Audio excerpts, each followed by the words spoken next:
بسم اللہ الرحمن الرحیم۔ دوستو السلام علیکم۔ یوٹیوب چینل دلچسپ ویڈیوز میں خوش آمدید۔ دوستو اگر آپ نے ابھی تک ہمارا چینل سبسکرائب نہیں کیا تو پلیز ہمارا چینل سبسکرائب کریں اور بیل کے بٹن کو لازمی دبائیں تاکہ آپ کو ہماری نئی ویڈیوز سب سے پہلے مل سکیں۔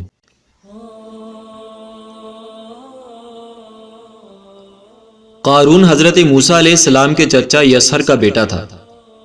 بہت ہی شکیل اور خوبصورت آدمی تھا، اس لیے لوگ اس کے حسن و جمال سے متاثر ہو کر اس کو منور کہا کرتے تھے۔ اس کے ساتھ ساتھ اس میں یہ کمال بھی تھا کہ وہ بنی اسرائیل میں تورات شریف کا بہت بڑا عالم اور بہت ہی ملنسار و بااخلاق انسان تھا، اور لوگ اس کا بہت ہی ادب و احترام کرتے تھے۔ لیکن بے شمار دولت اس کے ہاتھ میں آتے ہی اس کے حالات میں ایک دم تغیر پیدا ہو گیا، اور سامری کی طرح منافق ہو کر حضرت موسیٰ علیہ السلام کا بہت بڑا دشمن ہو گیا اور اعلیٰ درجے کا متکبر اور مغرور ہو گیا۔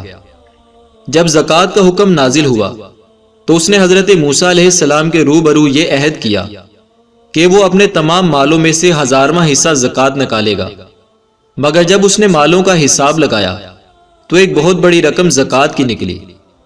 یہ دیکھ کر اس پر ایک دم حرص و بخل کا بھوت سوار ہو گیا، اور نہ صرف زکوٰۃ کا منکر ہو گیا بلکہ عام طور پر بنی اسرائیل کو بہکانے لگا کہ حضرت موسیٰ علیہ السلام اس بہانے تمہارے مالوں کو لینا چاہتے ہیں۔ یہاں تک کہ حضرت موسیٰ علیہ السلام سے لوگوں کو بدظن کرنے کے لیے اس خبیث نے یہ گندی اور گھنونی چال چلی کہ ایک عورت کو بہت زیادہ مال دے کر آمادہ کر لیا کہ وہ آپ پر بدکاری کا الزام لگائے۔ چنانچہ عین اس وقت جب کہ حضرت موسیٰ علیہ السلام واعظ فرما رہے تھے، قارون نے آپ کو ٹوکا کہ فلاں عورت سے آپ نے بدکاری کی ہے۔ حضرت موسیٰ علیہ السلام نے فرمایا کہ اس عورت کو میرے سامنے لاؤ۔ چنانچہ وہ عورت بلائی گئی تو حضرت موسیٰ علیہ السلام نے فرمایا کہ اے عورت، اس اللہ کی قسم جس نے بنی اسرائیل کے لیے دریا کو پھاڑ دیا اور عافیت و سلامتی کے ساتھ دریا کے پار کرا کر فرعون سے نجات دی، سچ سچ کہہ دے کہ واقعہ کیا ہے۔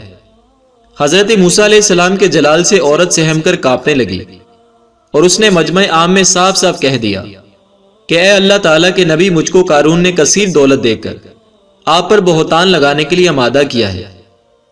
اس وقت حضرت موسیٰ علیہ السلام آپ دیدہ ہو کر سجدہ شکر میں گر گئے، اور بحالت سجدہ آپ نے یہ دعا مانگی کہ اے اللہ، قارون پر اپنا قہر و غضب نازل فرما دے۔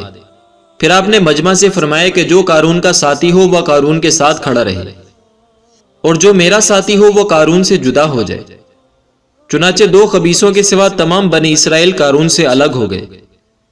پھر حضرت موسیٰ علیہ السلام نے زمین کو حکم دیا کہ اے زمین، تو اس کو پکڑ لے، تو قارون ایک دم گھٹنوں تک زمین میں دھس گیا۔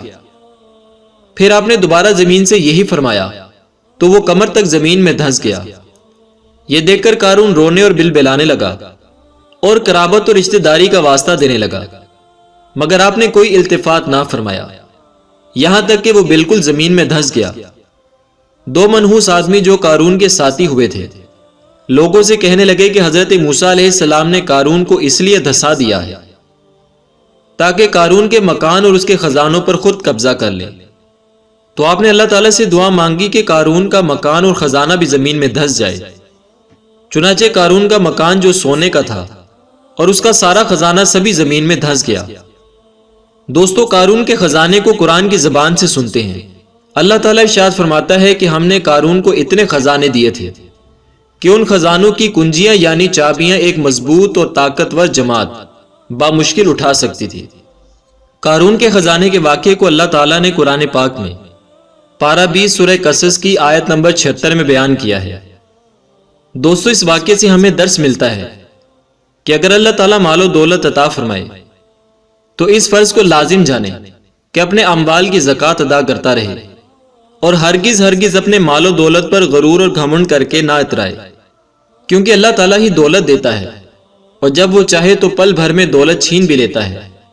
ہر وقت اس کا دھیان رکھتے ہوئے تواضع اور انکساری کی عادت رکھے، اور ہرگز کبھی انبیاء، اولیاء اور صالحین کی اظہار ثانی و بدگوئی نہ کرے، کہ ان مقبولان بارگاہی کی دعا اور بد دعا سے وہ ہو جایا کرتا ہے جس کا لوگ تصور اور خیال بھی نہیں کر سکتے۔